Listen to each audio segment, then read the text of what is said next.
bénissons le Seigneur. Que le Seigneur nous accorde de porter du fruit. Si nous sommes des sarments, des branches de l'arbre qu'est Jésus, Jean chapitre 15, que nous portions du fruit abondant, que nous nous laissions émonder, nettoyer pour en porter davantage. C'est à leurs fruits, dit le Seigneur, Matthieu 7,16, que vous les reconnaîtrez. Il y a ce proverbe qui dit que habitus non facit monachum, l'habit ne fait pas le moine. Et on peut même dire que le pelage ne fait pas la brebis. Au verset précédent, Matthieu 7,15, Jésus dit, méfiez-vous des faux prophètes. Ils viennent à vous déguiser en brebis, donc ils ont un pelage de brebis qui les recouvre, mais au-dedans, ce sont des loups voraces. Des loups voraces. Le danger par excellence. Alors, quand on voit comment Jésus interpelle les scribes et pharisiens hypocrites, alors qu'ils sont justement des spécialistes, les scribes des Saintes Écritures. Ils les ont au bout des doigts, au bout de la plume, au bout des lèvres.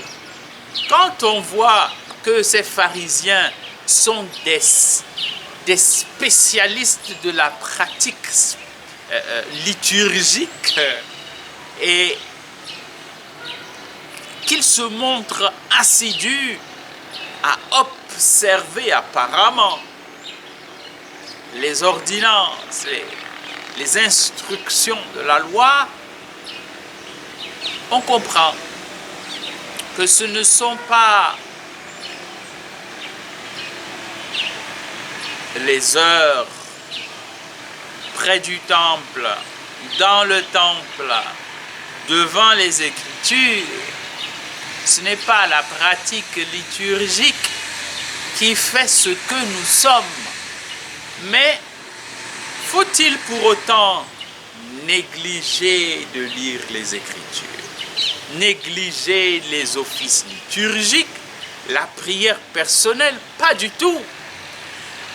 C'est notre être. Si ce n'est pas la pratique liturgique qui fait ce que nous sommes, c'est notre être qui produit en nous cette pratique liturgique, cette écoute de la parole de Dieu.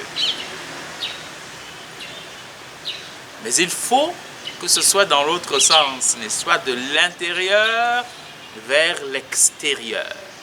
Car l'habit à l'extérieur jamais ne fera l'intérieur. Jésus nous dit, je suis doux et humble de cœur. Doux et humble de cœur. Oui, ça procède de l'être profond.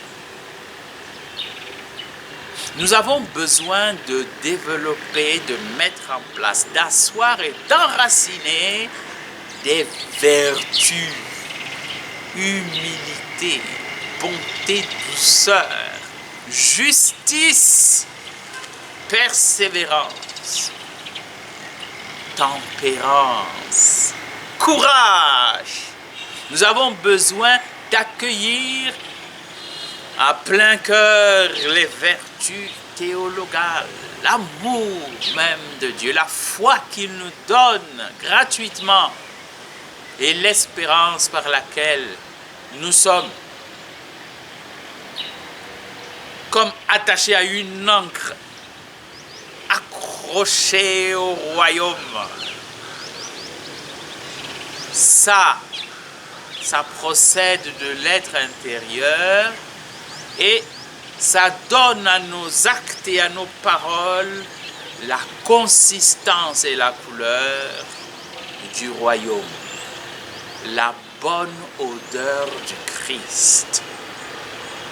Seigneur, accorde-nous cela, de produire, de porter du fruit authentique, car nous sommes les membres de ton corps, les sarments de la vigne.